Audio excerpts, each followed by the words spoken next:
We are all currently boiling frogs.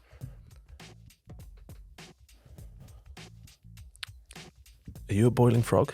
Everyone in this country produces about 5 tons of carbon dioxide a year. What if you breathed out less? Could I reduce?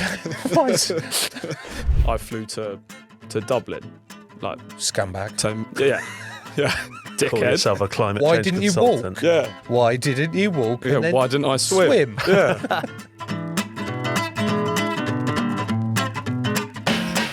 Will, welcome to Things People Do. Is Will your real name? Will is my real name. Yeah, Okay. Will Wilson. Your whole name is Will Wilson. Will Wilson. Yeah. Well, I was Chris and William, but So you're I think Will Wilson has a nicer ring. William Wilson. Yeah. So do you have a nickname? Do anyone call you Willie? I've been called Willie. Yeah. Willie Wilson. Yeah, Willie Wilson.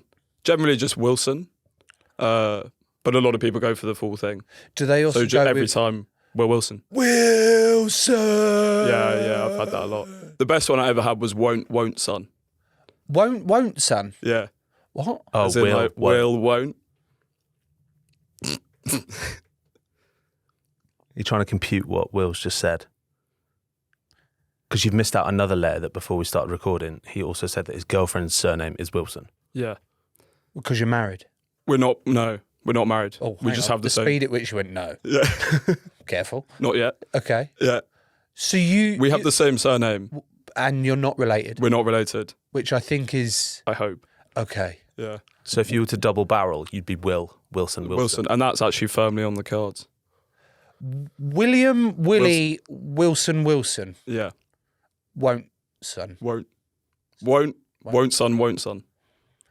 Not the opening I had pictured for a climate change consultant, No. but one that I've really enjoyed.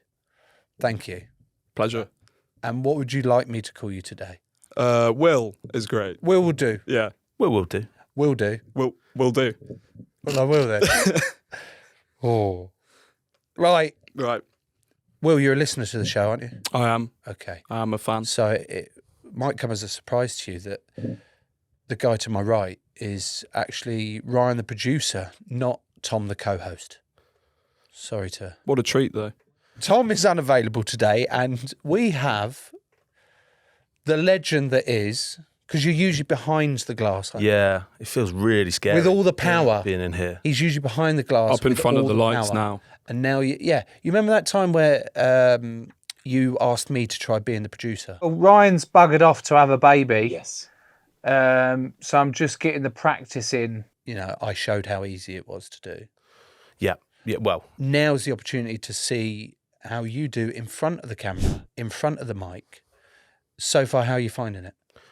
I'm really nervous, Joe, mainly because I'm obviously not Tom. And I can never try to be. No. I think I'm more nervous because the topic today is obviously also quite a big one. And I'm a little bit nervous that anything that I know about the world and the state of our climate is going to be sort of thrown out the window. Hey. That's why I'm here, though. That's my whole job. To make us feel better. To give us hope, but also explain things in a way that people can understand. Yeah. And so it's not just all this abstract science or like really crazy stuff or all the catastrophe stuff. We need to cover a bit of that to realise just how bad the situation is at the moment. But the whole job of a climate change consultant is to break that down, give people the knowledge and the skills that they need to then make decisions so that they can improve their impact. That makes me feel a bit better, Joe. You're at ease now. Well, yeah, and you were touching my arm a lot, which doesn't happen when I'm on the other side of the glass. No, that's so true. It's now I'm harder less to at ease say, than but I We was. could all hold hands. It was the old. We could do. It was the arm rub because don't worry, big guy. I've got this. I'll carry you today. I think you should get into the first question, Joe, and let's move on for whatever just happened. Big Will Wilson. I, as you can see, a little bit of a heavy set male, but can also be referred to as a layman. A layman. Yeah. A Jens Lehmann. The footballer. Yeah. Never had Arsenal. that comparison. No. Yeah, mate. No. No, I'm not Jens Lehmann. You're not Jens Lehmann. No, but I am a layman, Yep. and therefore I need things explaining to me in the lay terms. And it's music to my ears that you've just mentioned. You're going to break down all the fucking abstract, confusing shit to actually help me and the listeners understand that climate change isn't just like it's hot in the morning and then it's rainy in the afternoon. So what is climate change? Well, the climate's always changed since the Earth formed about 4.5 billion years ago. Do you know the difference between climate and weather? Weather? You've got 4 types of weather. You've got wind, rain, sun, and fog. Fog, snow, Storms. Basically, That's climate. Storms and stuff are climate. storms is weather. Oh, So weather is what you're experiencing at any given moment. And then climate is the long-term average of that. So sort of over about 30 years or more. So a way you could think about it is, if we were going to do a rugby analogy, climate is like the season, and then weather is what's happening in any minute of any game. And so it's kind of always changing. We can predict it a little bit, but to look at what happens to the climate, we need to look at the long-term averages. And that's what's really causing the issues, is because as the climate changes and we add more heat to it and more energy, the weather that we experience is more severe, which is why we're getting worse storms, weather events, things like that. how do we know that like these storms and weather events are worse than what they were before? Because we weren't here before. Well, we've got quite a long history of actually measuring the weather. So we've got recorded direct records of the weather, but then we can look back at paleoclimate as well. And there are signatures in the rock record, other things that you can look at that basically tell you about catastrophic events that happened. So giant storms or huge landslides or volcanic eruptions, and they leave a signal in the rock record that we can then test and understand. The rock record. The rock record. The rock record. Now we're getting on to the sexy stuff. Wow. That is sexy climate change, isn't it? Yeah. The rock record. The rock record. I think every time you say rock record, we go rock record. Rock record. Nice. Yeah, good. He's on board. Yeah. Ryan, he's on board. He's on board. And actually, that analogy that he used about the rugby season is one of the best ways I've heard climate change season broken down. changes in it all. What actually is contributing to this climate change then? Because I look at it from my very basic knowledge is I flip-flop between the climate is always going to change. It has always changed. Yeah. And the panic of we need to do something about it is nonsense because it would just do what it wants. Or God, the look on Will's face when you said the word nonsense. or am I wrong? And actually we can make changes to directly affect the climate. Like, is climate change a bad thing? Because whenever I hear it in the news, it's always like, oh, this is because of climate change and that. Like, I was like, is it a bad thing? As things stand, we're fucked. Oh dear. We're triple fucked chips. Triple fucked chips. Yeah. Excellent. Yeah. Oh, wow. And so that's why we need to make changes, because the difference is we are changing the climate. All of the previous changes that have happened have been via natural causes, so volcanism or these little single cell things called phytoplankton that produce a lot of oxygen. They gave us pretty much all the oxygen that we breathe. But these changes happen over very, very long time periods, so over hundreds of thousands to millions of years. What we're doing pretty much only since 1850 is digging up all this carbon that's taken hundreds of thousands to millions of years to form, and then burning it to power the lights, to power our cars, to produce electricity, to drive machinery where we get our food from. Basically, the entire global economy is based on these fossil fuels, and the burning of those fuels is essentially what is adding carbon dioxide to the atmosphere, and that is what is heating everything up. So But we moan as Brits Yeah. of like, fucking hell, like a long winter. We're like, oh, it's freezing. We can't wait for the summer. And we're like, now we're getting like, or we've just had a really nice hot summer, I would argue. I mean, some people have said it's heat waves, that it's an issue, but I'm like, we're always wanting it to be hotter. You're saying that climate change is causing things to be hotter. And I'm like, well, isn't that a good thing? not if you live in some areas of the world Oh, where there are horrific droughts or floods, like the floods that we saw in Pakistan a few years ago. right. Or- You really brought me back. Yeah, there. like loads of people dying. Ice caps melting as well in other parts of the world. Yeah. My counter argument, and this is just devil's advocate. Yeah. These aren't my actual views Yeah, yeah, because, as you probably guessed already, I don't actually have any views because I'm laying all the time and I'm a man. Who lays? Man, who lays? Like a You hen. said like a what? Hen. Like a hen, Yeah. but a hen is female. But they lay all the time. They do lay all the time.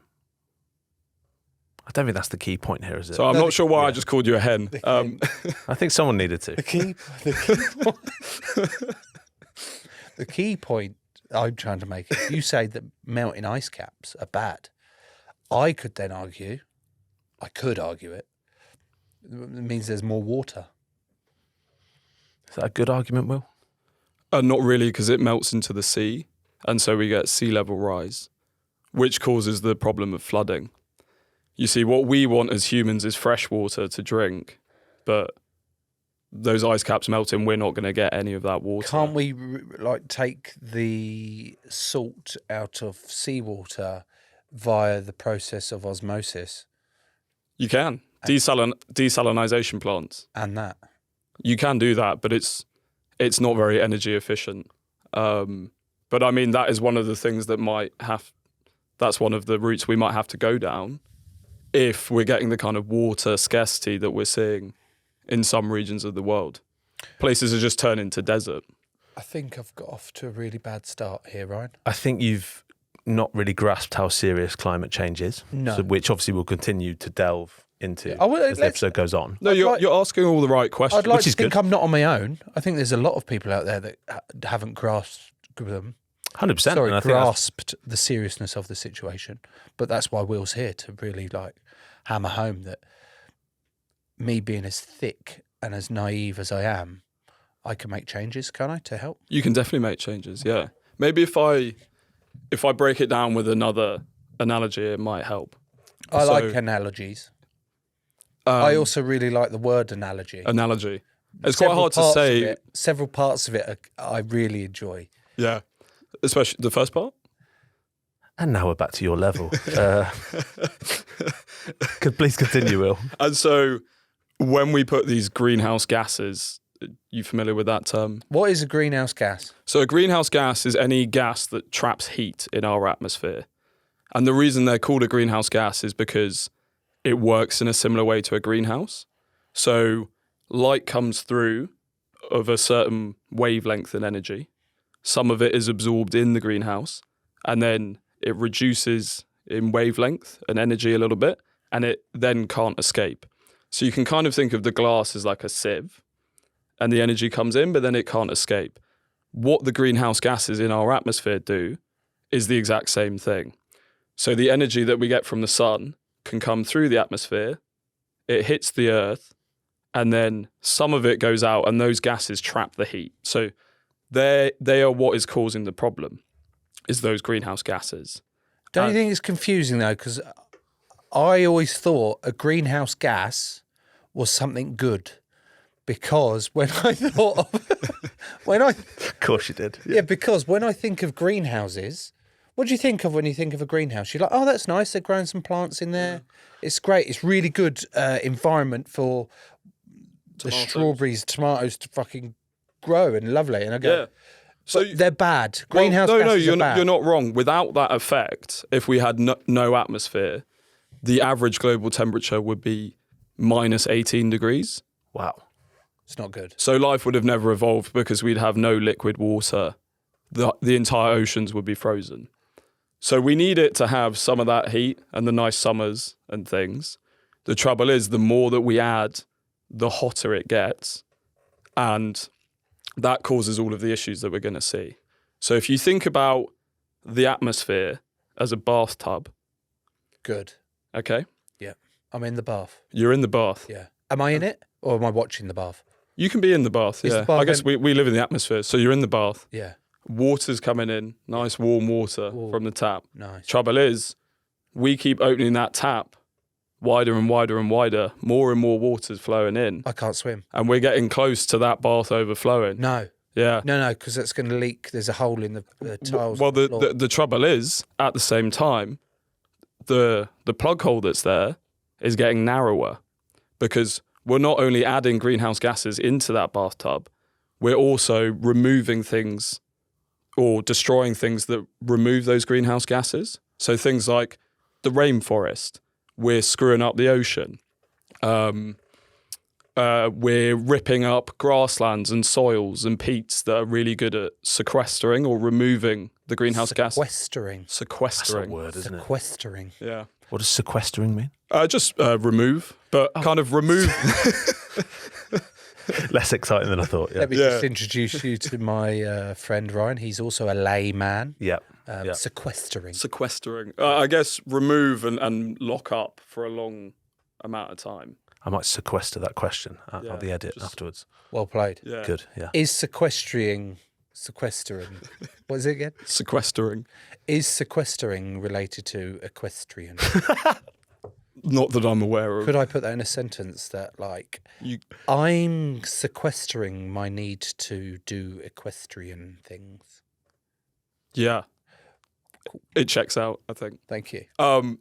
So you're in the bath. I'm in there. I'm still You're in there. the bath. I'm You're getting still in clean. My plug hole's getting smaller. there.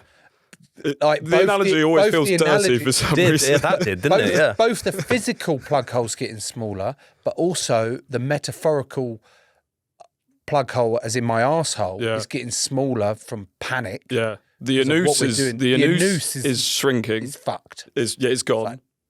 Forget about it. Yeah, and it's And the plug hole water's sh- rising, And yeah, everyone's getting very jumpy. and I'm not sure everyone. I don't know who else is in the bath with you. even but- just me, Yeah. just me. No one, because of the farts in the bath, they don't get in with me. The little gap in the bath, you know, that like the overflow gap. Yeah. To stop. That's fucking plugged up. That's full. That's full. Yeah. It's getting closer and closer to the top. Yeah. So what we need to do is turn that tap the other way. Yeah. Stop putting those gases into the atmosphere. Stop putting the water into the bathtub, and widen the plug hole. Very good. And then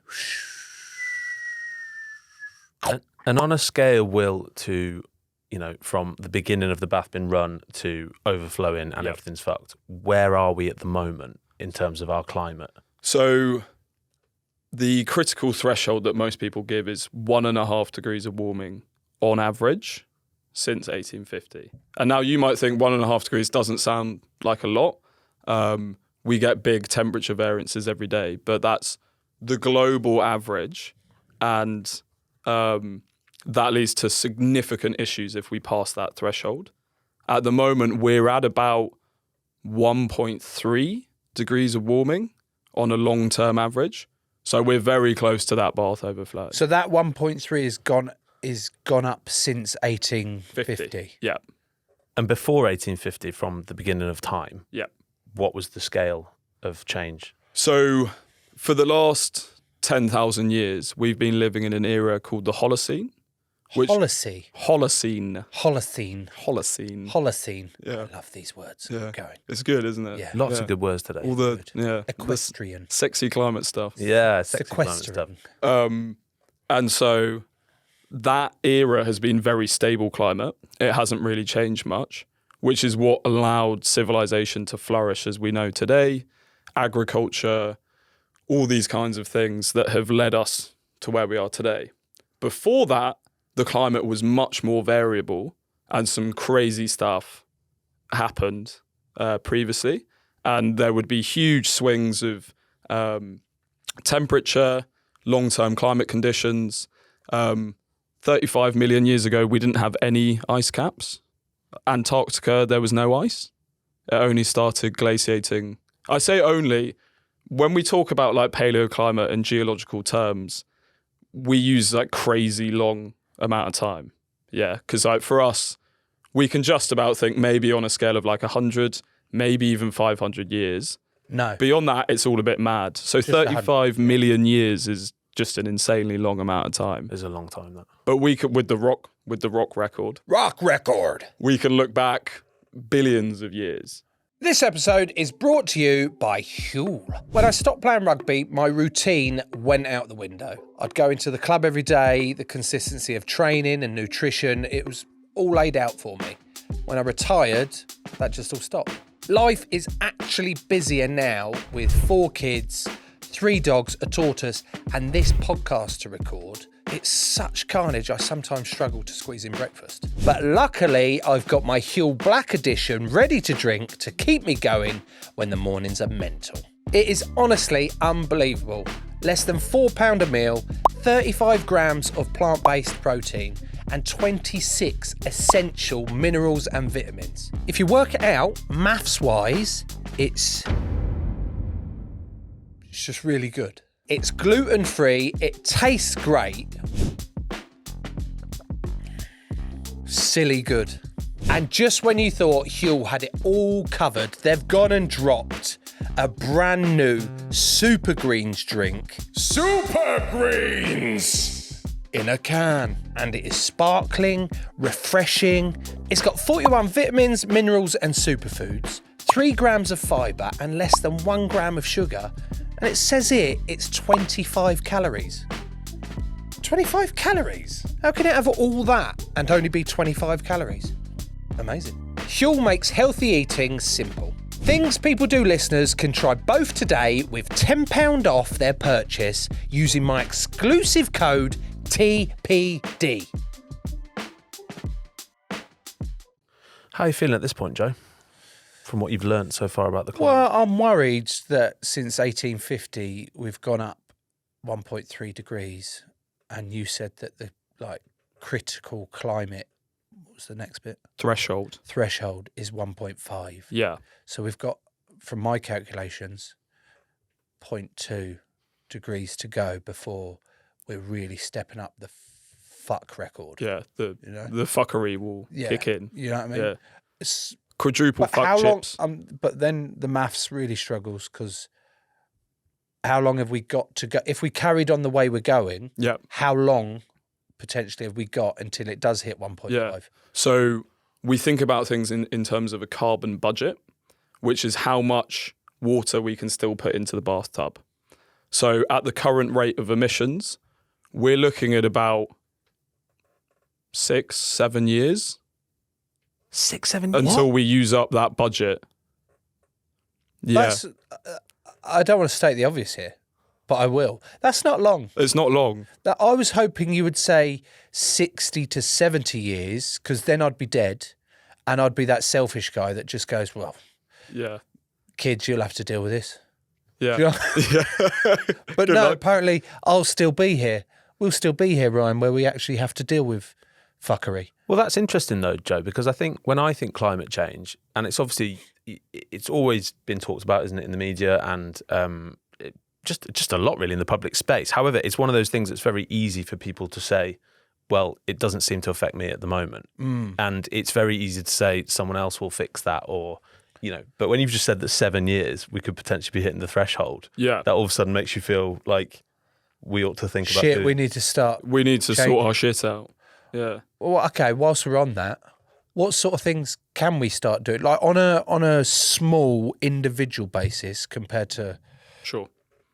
big, huge global stuff.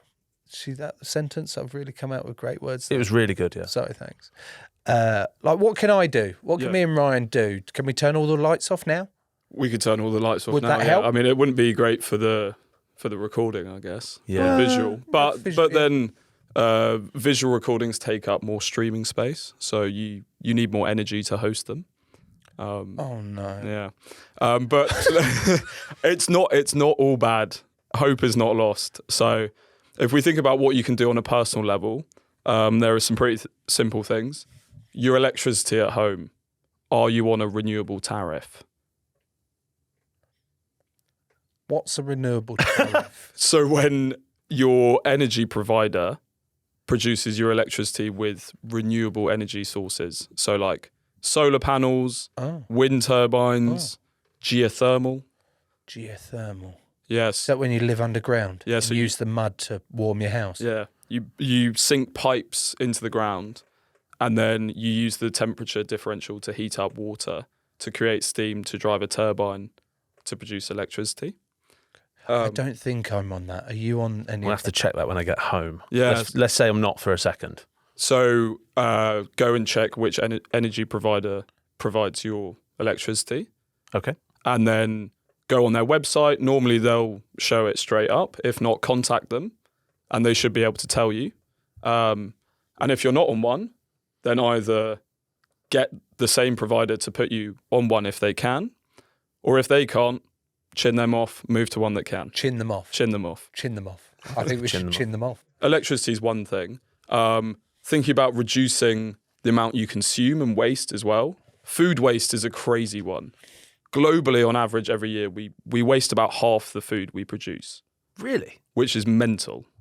Half the food we produce, yeah. I will say this, and it will be a fucking pat on the back from both of you guys. There's no wastage of food in my house. I can imagine that, yeah. Okay. I mean, there probably is still, but it's less than yours. I'm Yeah. fucking eating it all.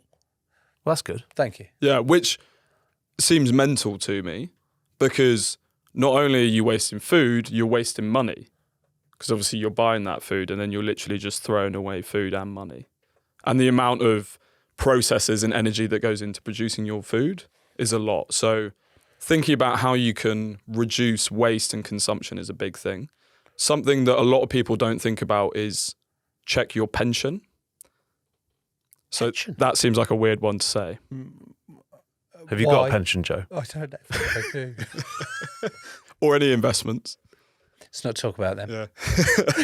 A bit cool. How are they related to the climate? So Sorry, just go back to that investment. We won't talk about the investment because my latest investment is about 10 years old and it was Lenny Gas and Oil, which after what you've just said. that perfectly brings me on to what I'm about to say. Oh. So if your pension is invested in these big fossil fuel companies or companies that are aggressively damaging the environment or contributing to climate change, you're essentially passively contributing to that. No way. So you should check that. And then if it's in a fund that is invested in a lot of companies like that, get in contact with your pension provider. Say, I don't want that anymore. I want to move it into a sustainable fund. I don't want to be funding that. I want to put it into things like renewable energy, things that are going to be beneficial for the planet, but can still grow my pension pot and still mean that I retire, but that so there's a world for everyone to retire into. That's a good one. Are you going to go back and check your pension? I definitely am, yeah. Move it into. I couldn't tell you if it renewable was in a sustainable one. energy? Okay, it wouldn't even cross my But mind. like hardly anyone could, because you get a new job, they say, yeah, this is your pension. You go, sweet, cool, never think about it ever again.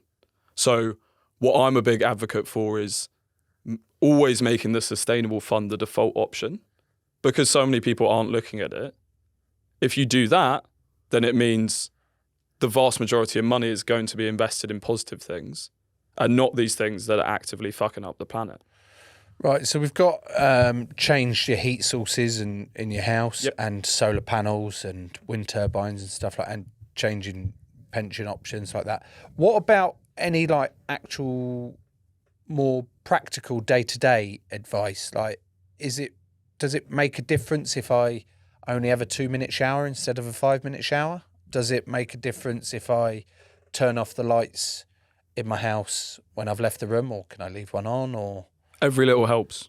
does it? Or Yeah, it actually does go, oh, this isn't going to make a fucking difference because all the big global companies are fucking everything up anyway, so I might as well just crack on. Yeah, no, it's a great question. And it's something that I always face as well, because I try and make changes in my life. But people always say to me, and that, like, for example, I flew to Dublin, like Scumbag. yeah, Call dickhead. yourself a climate Why change didn't you consultant. Yeah, Why didn't you walk? yeah. And then Why didn't I swim? swim? Yeah, you wanker. Yeah. And I get that a lot, and it's like, well, yeah, you might go vegetarian, but you know, you fly every so often, so you're a twat and it's meaningless. And yeah, there are big companies and big organizations that are just screwing everything. So what's the point? And I always counter that. Is it easier for 100 people to be 10% better or 10 people to be 100% better? I.e., like 10 people to reduce all the emission sources in their life and live on a subsistence farm in the middle of nowhere on an island. Subsistence. It's another one. Another one. It's another one. Yeah. Like, no, obviously it's easier for 100 people to cut by 10%. So through collective action, we can make very positive changes. We just need everyone to be on board. And it's the same thought process. Like, if everyone had always had that thought process, nothing would have ever changed in our society. Because we would have always said, oh, well, you know, women don't have the vote, but it's always going to be like that. So, like, what's the point in actually fighting for anything? Yeah. We need that same mentality when it comes to reducing our impact and contributing towards making the world a better place and mitigating climate change. Why do you think we aren't that environmentally conscious?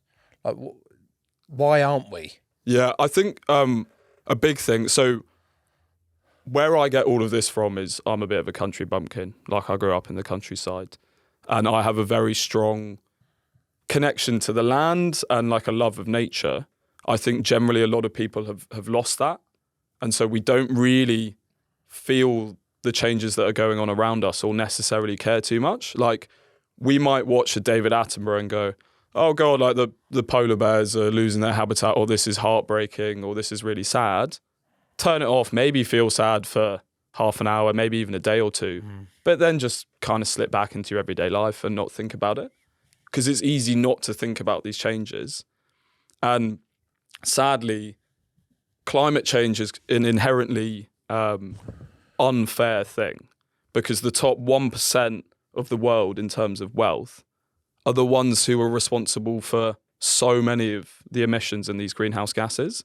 And it's everyone else who doesn't have that wealth and can live that lifestyle that is on the front end of climate change in these areas that are already facing floods, droughts, wildfires, that kind of thing. They've actually made an incredibly small contribution towards climate change, but they're the ones that are feeling it the worst. So is that top 1%, are they the biggest villains in terms of climate change? Yeah, for sure. So do you ever see them changing their ways? We have to. We have to keep banging the drum, because if they don't, and like I include myself in that, like I'm not shy to say, like I've obviously lived a privileged life versus what a lot of people in the world have had to go through, and you know what they've been afforded and the opportunities they get. But you have to try and change how you're doing things, because otherwise, like, what kind of world are we leaving our kids, our grandkids? Not a good one. I guess it's things, Joe, as well, like, you know, when you go get a coffee from Pret on the way to the studio. No, don't go to Pret, mate. Fucking shit coffee there. We go to any of the local lovely coffee shops. But Urban Botanica or Vanilla Black. do you take a reusable cup, or do you have a single-use coffee cup when you go there? Oh. How can we, as things people do, be more sustainable, I think? It's good that I think one of the things we can do as well, you asked the question about personal changes, but really let's take it out of people's hands. Let's put it on governments and those big companies. Think about you remember the plastic bag charge? Yep. The 10p? Yep. Yes. How many of those like shitty little carrier bags have you seen since?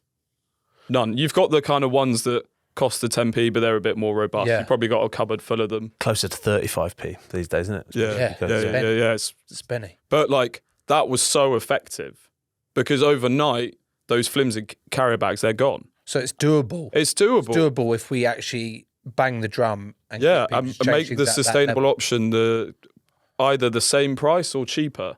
And then people are going to go for it whether or not they even care about sustainability, because it's cheaper. So why can't we do this? I think part of the trouble is weak politicians. Oh. You know? Heard that here. Yeah. I was going to say first, but I've heard that quite a lot. Yeah. Heard that here again. It's fine.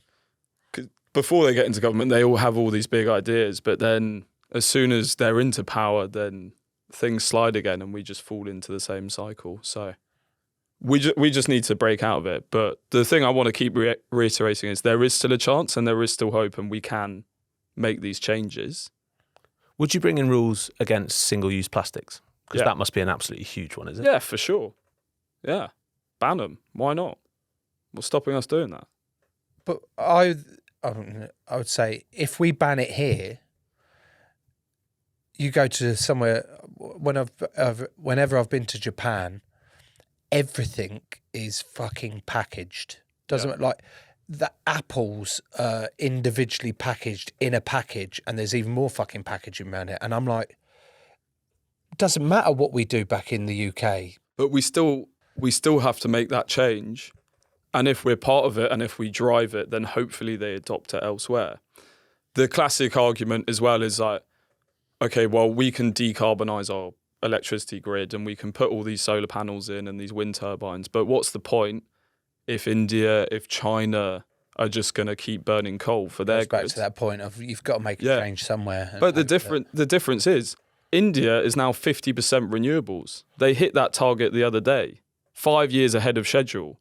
China is producing more renewable electricity than anywhere in the world. They're pumping out solar panels. They're sending them all over the world. They're part of the solution here. And so things are actually happening. And I think it's an argument that people take a lot.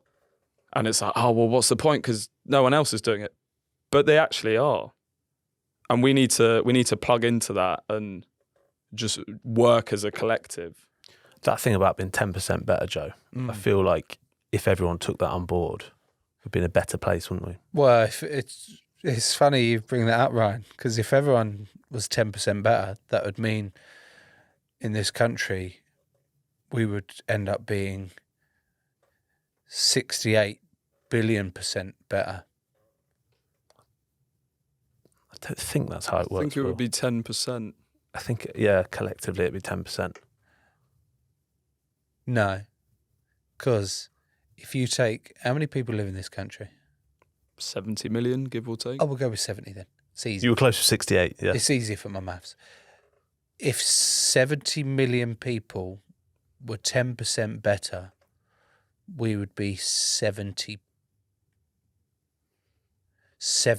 you're right, 700 million% better. So if like everyone, let's say everyone in this country produces about 5 tons of carbon dioxide a year. Is that an actual fact? Yeah, through everything that you do, from your travel to the way you power your home. Everything. What if you breathed out less? Could I reduce? I'm really glad that you're trying. I'm not sure you breathe it less is the answer. Think about it. It might be challenging. Wait. This is a breath in.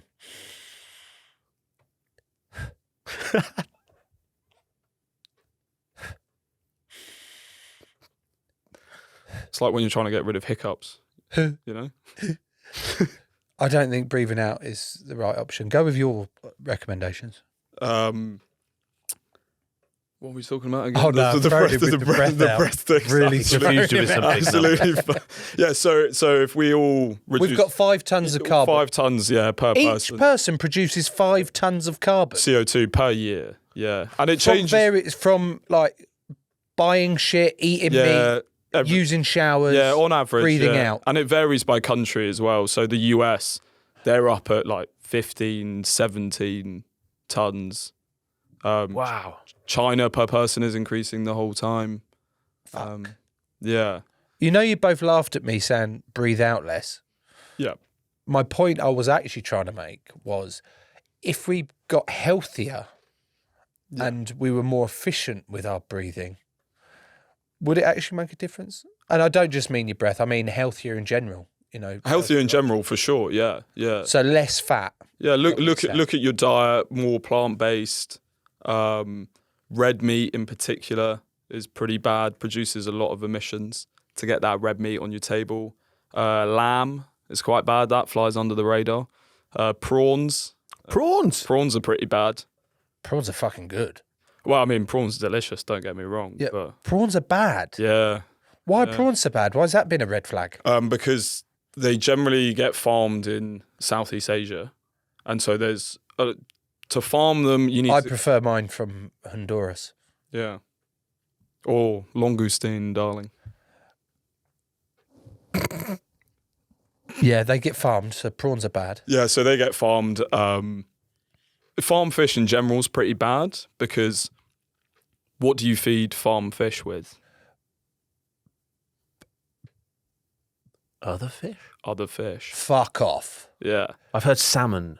Cannibal fish. Cannibal, not the same species generally, but sometimes they eat each other. But you have to go out and you have to catch other smaller fish.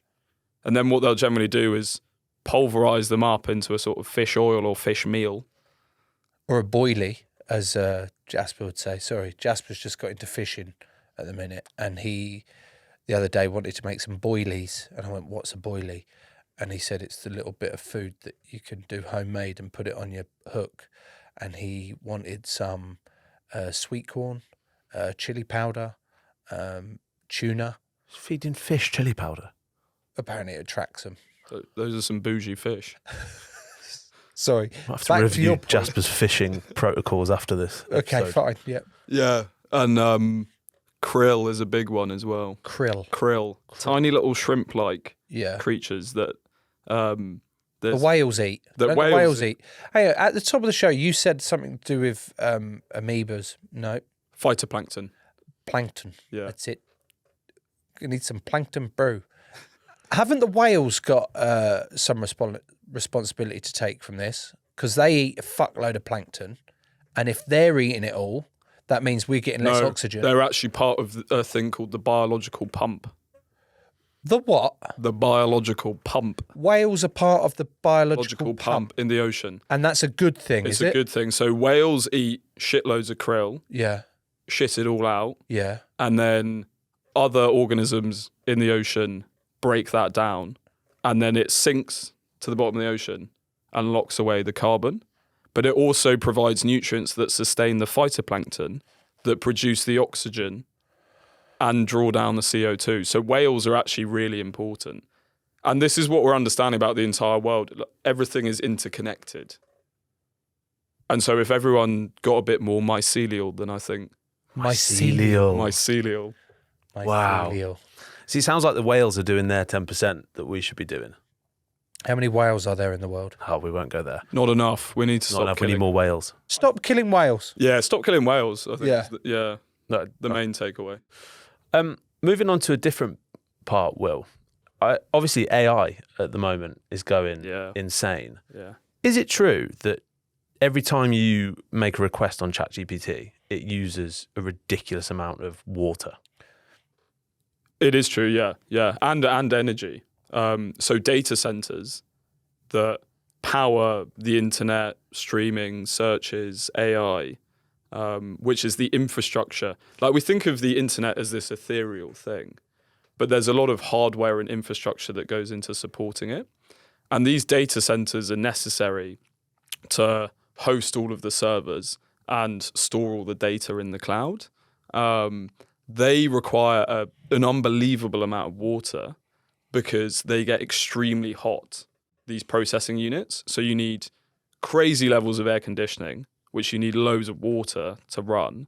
And they use loads of electricity as well. So like a chat GPT search or the new feature that Google have brought in with the AI thing, that uses way more energy and water per search versus like a normal Google search. And how many? The fuck are we doing? What are we doing? Yeah, I ask that all the time. Like, the world's a crazy place. What the fuck are we doing? Do you use ChatGPT, Joe? Occasionally, if I want to create a picture of me dressed as the Pope. But isn't that the thing? People are now using it for obviously everything to rewrite an email or to create themselves as the Pope. How many searches is going on all the time, and then that equates to an insane amount of energy and water. So it's a real problem because as it's going to develop and we integrate AI into pretty much everything we do, we're going to have a much bigger demand for these data centers. And so we're going to need things like copper for all the wiring. We're going to need more water. We're going to need more energy production. But at the same time, we need to try and reduce our energy consumption and produce it from cleaner sources. So how we balance those things is going to be a huge challenge moving forwards. I think this is the problem with climate change in general is you kind of think about everything on this giant global scale and it seems very overwhelming. And you're like, oh God, we're just fucked. But that's why we need to break it down into small areas that different people can focus on. You know these data centers you mentioned, like how big are we talking? Are we talking like whenever I drive up towards, I want to say, what's north that I've driven to? Say I've driven to Liverpool. Yeah. I drive past this fuck off big warehouse and it's Yeah. got Amazon written on it. Yeah. That is ginormous. I think I know the one, yeah. Yeah, there you go. Yeah. Are we talking that big or are we talking like as big as this building we're in? It varies, but most of them, increasingly the ones that are purpose-built and are being built at the moment are, that Amazon warehouse scale. Some of them are absolutely enormous. And I read beforehand, apparently there's over 400 of these in the country, like already. And Yeah. this is a demand that is growing all the time. Yeah. And more are being built, particularly in the US, particularly China. And all of that infrastructure needs resources. So it's a big issue that we need to address as well. As a climate consultant, when you're then up against, what you've just described in the data centers, Yeah. how do you motivate yourself every day to keep like pushing this message? Because you're up against it. Yeah, for sure. It's something I've had to think about a lot. And you can't let it get you down. You kind of need to distance yourself from it a bit, because if you did that, then you slip into like climate nihilism. Climate nihilism. Nihilism. Nihilism. Like- Hang on. Nia, meaning no in Latin. Lism. No lizards allowed. No lizards. What's nihilism? Nihilism is the sort of philosophy that nothing matters fundamentally. That sounds like a good thing, though. You can have like positive nihilism, I guess, where You it's could like, go like, no, nothing. yeah, like nothing matters. So like, Yeah. what's the stress? Or you go down the dark route of nothing matters. So Oh. what's the point? Okay, yep.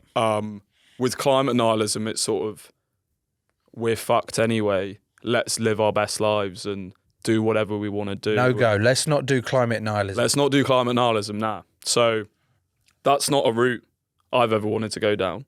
But you just have to try and maintain the positivity, because if we don't, then it all gets a bit much. And yeah, it kind of constantly feels like an uphill battle. But even the small wins that you get when you explain this sort of stuff to people, or you have a conversation with someone that is kind of on the fence or potentially even a bit of a climate denier, and you just present, I'm never going to force my beliefs onto anyone. I'm just going to present facts and give them the knowledge that they need to make their own choices. What made you get into this?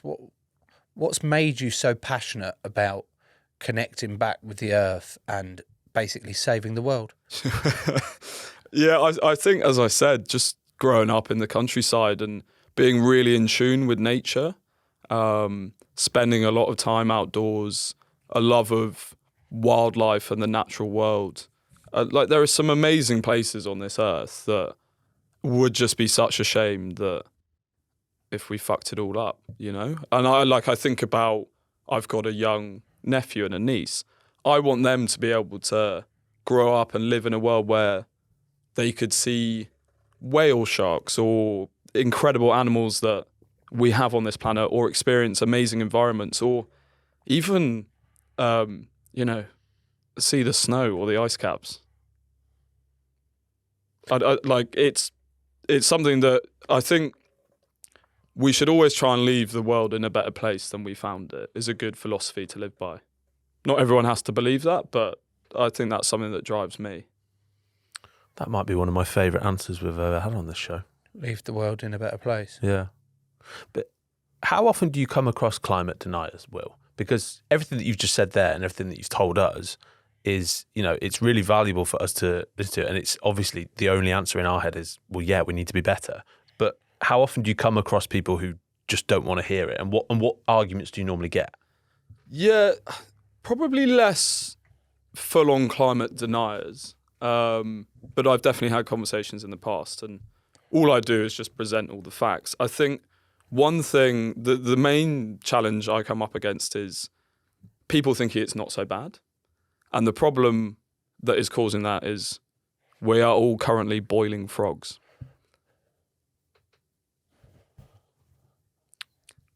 Are you a boiling frog? No, I thought you were saying that we're boiling these frogs. So I looked around the room like, what? Who the fuck is boiling a frog? We are the frogs that are getting boiled. Have you ever come across this analogy? I would hazard a guess that mine and Ryan's reaction to you saying we're all boiling frogs and then us looking around the room. No, I didn't look around the room. that was you. I wasn't looking for boiling frogs in the room. I was aware we were the boiling frogs. I have no idea what the fuck you're talking about. We are a frog. The three of us are We're frogs. We're frogs and we're boiling and we don't even know about it. Robert. What? Continue. So the analogy is you have this chef and he has a pot of boiling water. Yeah. And he takes a frog.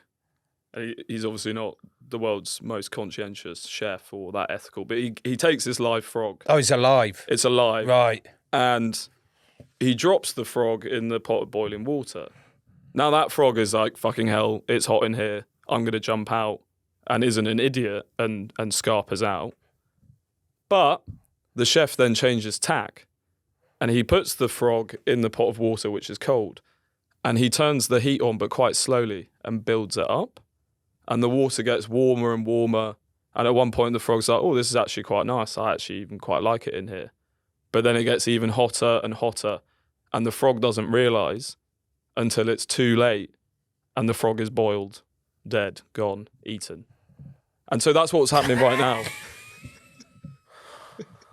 We're boiling frogs, Joe. We're boiling frogs. We're boiling frogs. We are. But I struggle with that as a sentence because it confuses me because it sounds like we're boiling. We're the ones boiling the frogs. But we're the frogs. Yeah. We're frogs that are being boiled. Yeah. Boily frogs. But I guess we're boiling ourselves as well. Because we're the ones that are turning up We're the the chef. temperature. We're contributing to it. We're simultaneously the chef and the frog. This episode is brought to you by Huel. When I stopped playing rugby, my routine went out the window. I'd go into the club every day, the consistency of training and nutrition, it was all laid out for me. When I retired, that just all stopped. Life is actually busier now with 4 kids, 3 dogs, a tortoise, and this podcast to record. It's such carnage, I sometimes struggle to squeeze in breakfast. But luckily, I've got my Huel Black Edition ready to drink to keep me going when the mornings are mental. It is honestly unbelievable. Less than £4 a meal, 35 grams of plant-based protein, and 26 essential minerals and vitamins. If you work it out, maths-wise, it's just really good. It's gluten-free, it tastes great. Silly good. And just when you thought Huel had it all covered, they've gone and dropped a brand new Super Greens drink. Super Greens! In a can. And it is sparkling, refreshing. It's got 41 vitamins, minerals and superfoods, 3 grams of fibre and less than 1 gram of sugar.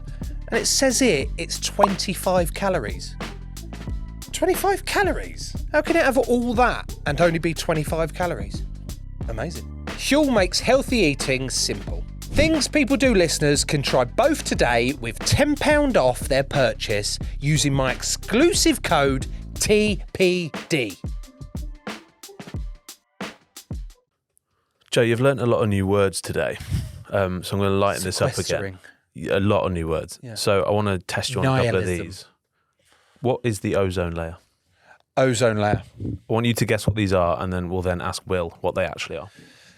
The ozone is the O-ring that is around the Earth that is getting bigger as a result of the greenhouse gases we're producing? Sort of. So Oh, ozone sort of. is Sort of? ozone is O3, so it's 3 oxygen molecules connected together. Okay. Sorry, 3 oxygen atoms connected together. Okay. And that gas exists in a layer in our atmosphere. It doesn't really have an impact on the heating, but what it does do is intercept a lot of UV rays. Oh, And so it's a good thing, no? it's a very good thing. Yeah. So that blocks out UV can be bad. Yeah. Yeah. So bad. in the 1990s and 1980s, we produced a lot of these refrigerants called CFCs, which stands for chlorofluorocarbon. Now, these gases were used as in fridges because they're Oh, is that why? When I was younger, when the freezer would like frost up too much, and we'd have to defrost it. Whenever it was being defrosted, I wasn't allowed to eat the ice because they said it was chemically bad. yeah, probably yeah, Oh, yeah. makes sense. Is that still the case, or can I eat the ice in my freezer? Yeah, you can probably eat it.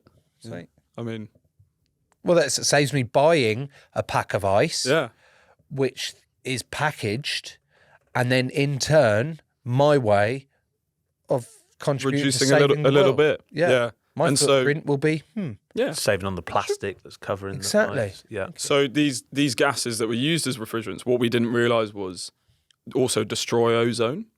And so they were escaping into the atmosphere and they created a big hole in the ozone layer, which happened to be over Australia and New Zealand, which is why the incidence of skin cancer is so high there, because so much more UV light gets through than anywhere else. But this is actually a really positive story because we realised this, and in 1997 with the Kyoto Protocol, we banned those gases globally. And it wasn't a case of, oh, what's the point if we do it, if they don't do it? Everyone was like, yep, this is shit. Let's ban them and let's make an impact. So we ban those gases. No one's able to use them anymore. And the hole in the ozone layer has pretty much, it's healed. It's still thinner over Australia and New Zealand, but it's very much healing. So it's evidence of actually global change. We make a big impact. difference. Yeah. And that we're not completely fucked. Yeah. We can, if we choose to, at high level as well, not just individual layman Joe Bloggs level, but at high level, we can affect the world and make it a better place for the youngsters to come after us. Big time. Which actually leads on to the next one I was going to test. Joe, what is a carbon footprint? It is the measurement used to show how much carbon an individual uses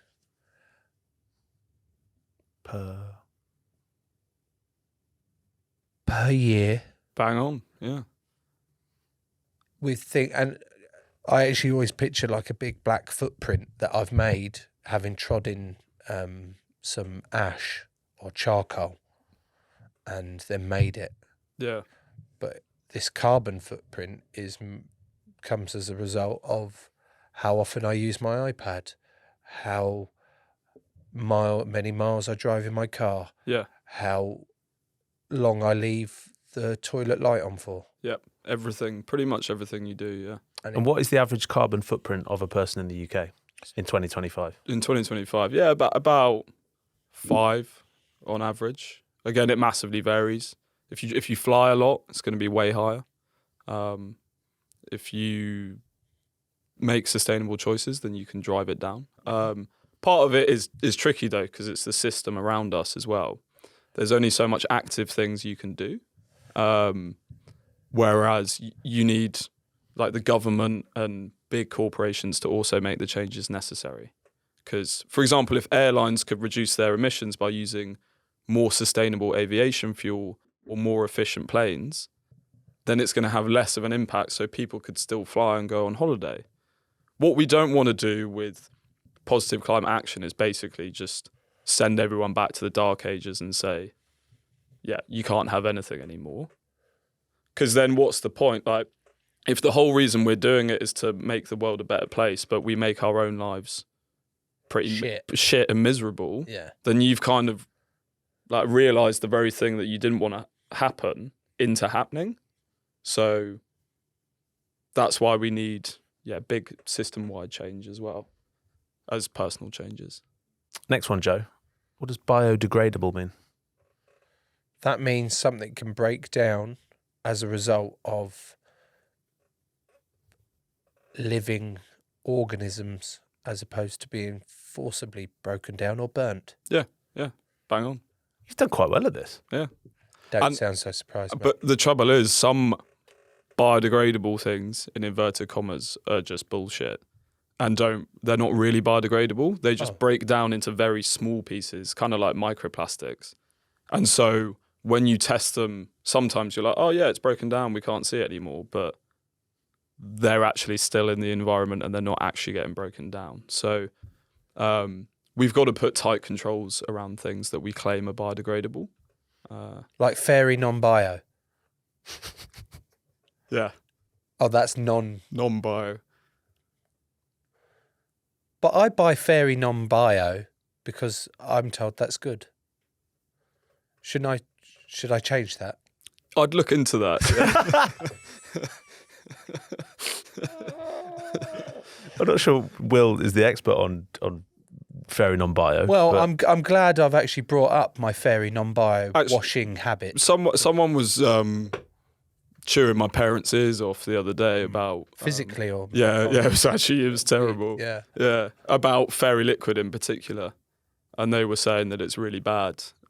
What's wrong with fairy liquid? Again, putting chemicals into our waterways and fresh waterways. But that's why you make good choices Precisely. by buying Ecova washing up liquid, Yeah. because it comes in a biodegradable bottle. No, it comes in a reusable plastic bottle, not single use, multiple use. And it's good for you. you've sold that well. I'm glad we brought up the washing system. Yeah. Because I'd like to ask you, Will, what greenwashing is. Greenwashing. So you know the example I just gave with the biodegradable being bullshit? Yeah. It's essentially making bullshit claims that your products or services are environmentally beneficial or have a positive impact on climate change, when in reality they don't. Are there not regulations out there that can stop people from putting labels like that on their thing? There are, yeah. So they've been brought in. The amount of times they're actually policed and people fall foul of them isn't that often, but thankfully it's increasing a fair bit. Are there things we can look out for to actually, it's a telltale sign that you go, that's greenwashing? Yeah, often with some products, you'll see a label and it will say, oh, it's carbon neutral or it's climate positive. What I would suggest is just doing a little bit of research into it and going on the website and understanding what they're actually doing rather than just taking their word for it. Some totally legitimate, really good things. Others just kind of total bullshit.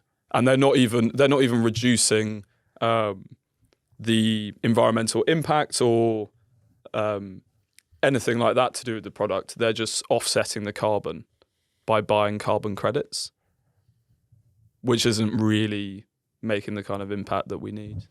As if your job isn't hard enough. And then there's greenwashing happening as well. Greenwashing. Yeah. Again, though, it's a little bit like greenhouse gases. It's confusing. Greenwashing sounds good to me. Is that because you've heard the word green? Yeah, I go green. Green means go, Yeah. which is 2 letters short of good. Yeah. That is, yeah. No, I know. Will, I think I've hit my threshold. I've hit my climate change threshold in my brain of how much more I can actually absorb of what you're saying, of my really tiny brain. Ryan could definitely go on for longer, but my last question to you is I'm confused. It's not really a question, it's an observation actually. You've got quite a normal sized head. Yep. It doesn't seem overly large or gigantic, which is remarkable because of all the shit that you've come out with today. I would have assumed you had a massive, massive brain. And you don't. You've just, I mean, you might have a massive brain, but it's just maybe. got depth to it. Yeah. You've got a lot of depth to you. Thank you, Joe. And I'd like to thank you on behalf of the show, me and Ryan, minus Tom today. My last question, Will, was going to be, obviously, as one person and as a climate change consultant, it's very hard for you to change the world on your own. But what is it that keeps you motivated and still doing the work you do? And you know, what drives you in terms of it? Because it must be a really hard job. But everything we've heard today has made me want to go and be 10% better, I would say. Yeah. Yeah, that's it. Just understanding you can make all of these changes and you don't have to cut everything in one go.